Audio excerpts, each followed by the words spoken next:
हाम्रो उम्मेदवारलाई विजयी गराउन तपाईँ सम्पूर्ण आमा दाजुभाइ साथी बहिनीहरूलाई हामी हार्दिक अनुरोध गर्दछौँ। तारा चिन्हमा नै किन मत, तारा चिन्हमै किन भोट हाल्ने त भन्दाखेरि अहिलेको प्रवर्तन गर्न दिल्ली आन्दोलनबाट आएका मुद्दाहरूलाई सही ढङ्गले अक्षरशः सम्बोधन गर्न सूर्यबहादुर भट्टराई मनोजलाई विजय गराउन हामी हार्दिक अनुरोध गर्दछौँ।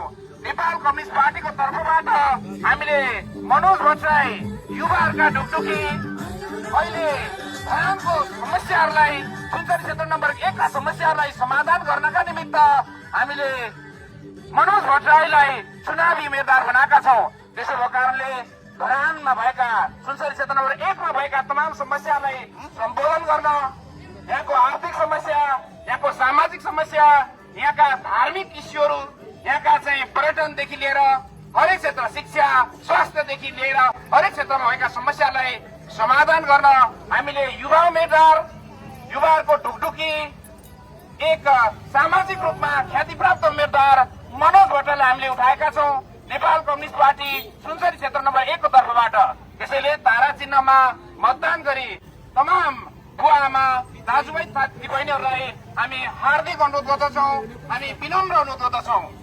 संविधानलाई, कोमामा रहेको संविधानलाई बिउताउन, ट्र्याकमा ल्याउन, अहिले चलिरहेको लोकतन्त्र अहिले धरापमा छ, यसलाई सही ढङ्गले विकास गर्न, लोकतन्त्रको सम्वर्धन गर्न, जेनजीले उठाएका मागहरूलाई अक्षरशः पालना गर्न, त्यति मात्र नभएर नेपालभित्र मुलुकमा भएका तमाम किसिमका समस्याहरूलाई सही ढङ्गले समाधान गर्न नेपाल कम्युनिस्ट पार्टी यो देशको सबैभन्दा ठूलो पार्टी, सबैभन्दा चाहिँ जिम्मेवार पार्टी हो र जिम्मेवार पार्टीले बागडोर चाहिँ जनताको जनमत पाउनुपर्छ।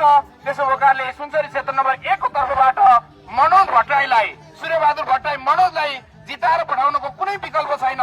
त्यसो भएकाले तारा चिन्हमा तपाईँ सम्पूर्ण बुवा आमा दाजुभाइ साथी बहिनीहरूलाई हामी हार्दिक अपील गर्दछौँ, हार्दिक अनुरोध गर्दछौँ। धन्यवाद।